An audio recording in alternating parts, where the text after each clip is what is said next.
You know, I'm not trying to change you way off. I'm just trying to tell you what the word is. But this is another one that has no patience. That's number 2.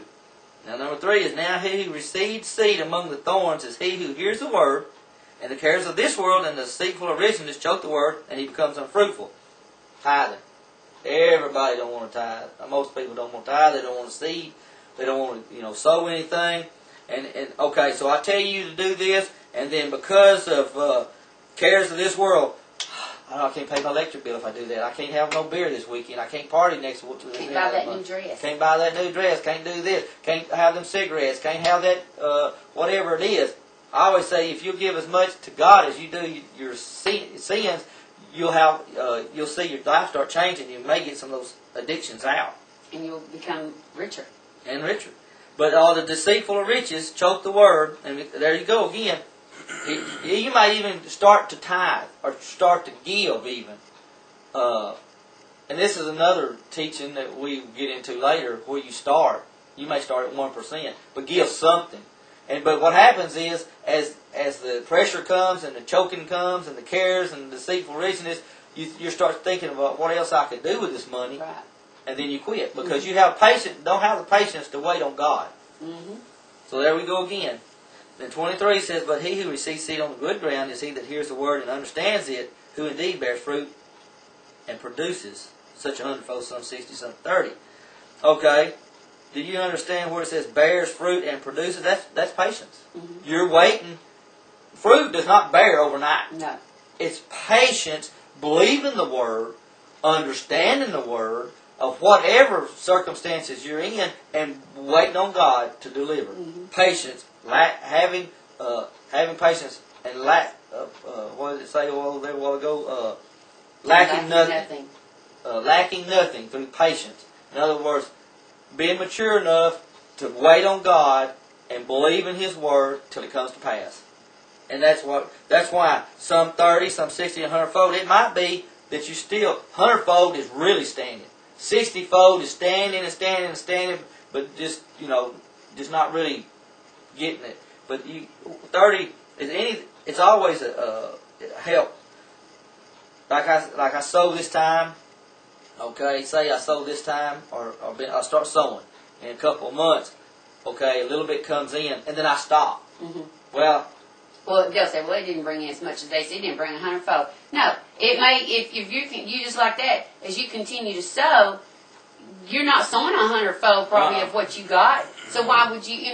Not saying that it can't return 100-fold, but you may be getting it in 30-fold here or there and here a little. You may not get it all at once. And if you want to go back to number 22, then these people that start tithing and seeding, and then all of a sudden they look up and they say, well, why do I want to seed or give to them? They got plenty. I need this. Mm-hmm. That's wrong. That's wrong.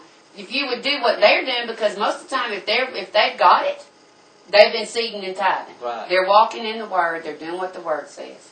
I heard one boy ask me, ask God why he didn't have what I had.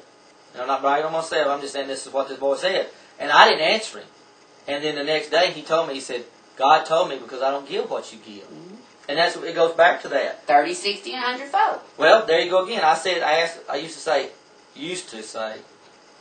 we'd be giving quite a bit in different areas and stuff, and kept giving. And one day I said, I don't seem like we're getting as much as we're giving. I just don't know if we're really getting receiving what we're giving. Well, if you stop right there, you might only get the 30 or 60 fold, mm-hmm. But you're going to get the 100 fold sooner or later. But what happened is when the time I really needed it, it was sowing season. We had the money, we were sowing. Yeah. Then when times hit that we needed the money, here it come in later. Mm-hmm. But see, we don't write down. We write that. Well, we say, I gave $100. I didn't get anything. You don't know. 6 months you may get $2,000. There you go, patience again. There you go, patience again. That's what I'm saying. We're not waiting. We have seen $1,000 seed not mature till 10 years. That's right. But we were blessed all that 10 time. years. And we were still receiving, and we were still seeding. Yep. Not just that $1,000 seed. I remember $1,000 seed. We got in a business. We were blessed and we didn't start, we were blessed a little bit, and then I started backsliding. And then when I thought this ain't working again, get my life back, repented, started over. Then we went into the same business, and he started blessing us.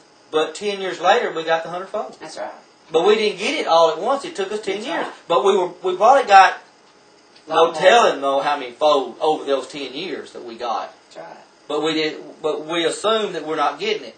But what happens is people say, "I'll give $100." I didn't get it back. It was like, tomorrow, the next week, or whatever. You're going to get that back.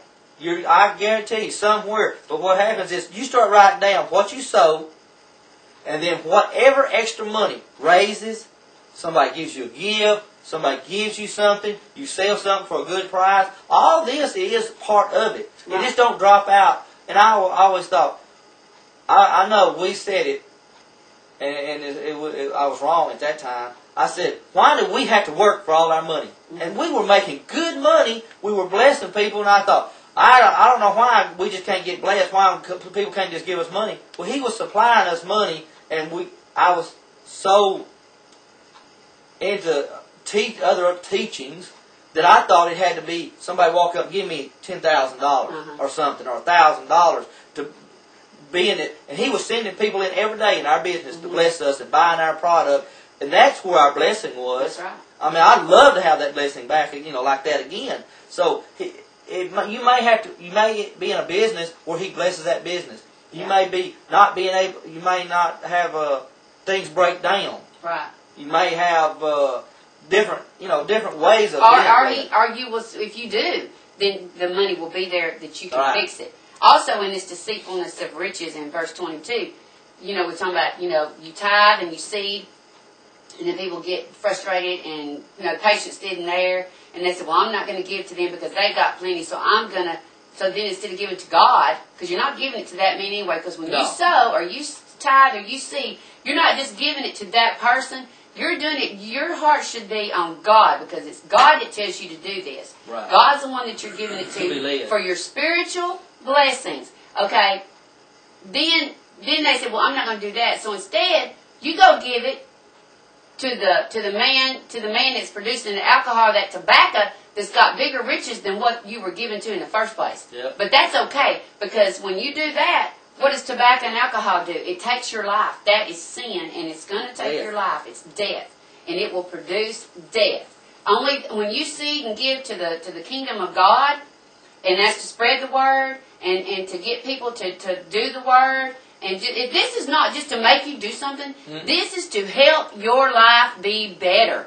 Because the people that are living in sin and drugs and alcohol, it's families are being split up. They're dying deaths that they shouldn't have to die. They're dying too young, and that is where the death comes in. That's where the deceitfulness of riches comes in. But you're going to get to that man, and those people that are producing that stuff that's slowly killing you is got airplanes and everything. But you look at that preacher and say, "Well, he's got an airplane. I don't need to give to him." Oh, you are so wrong. You are just so wrong.